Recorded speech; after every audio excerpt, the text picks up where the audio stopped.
Evening టైమ్స్లో ఇలా ఎక్కడికైనా వెళ్తే చాలా థ్రిల్గా హ్యాపీగా ఉంటుంది కదా.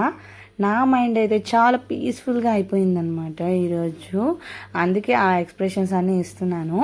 అసలు చెప్పడం మర్చిపోయాను, నేను మా వదిన వాళ్ళ ఇంటికి వెళ్తున్నాను అనమాట. మా వదిన వాళ్ళ చిన్న పాప బర్త్డే ఉంటే వెళ్తున్నా. మా నందు ఎక్కడున్నాడు ఏంటి అనుకుంటున్నారా? మా నందు ఆల్రెడీ వాళ్ళ నాని వాళ్ళతో వెళ్ళిపోయాడు. సో మేము కూడా రీచ్ అయిపోయామన్నమాట.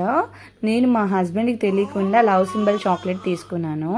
వాళ్ళిద్దరు నాకు క్యూట్ హార్ట్స్ కదా, సో వాళ్ళిద్దరికి ఇచ్చానమాట.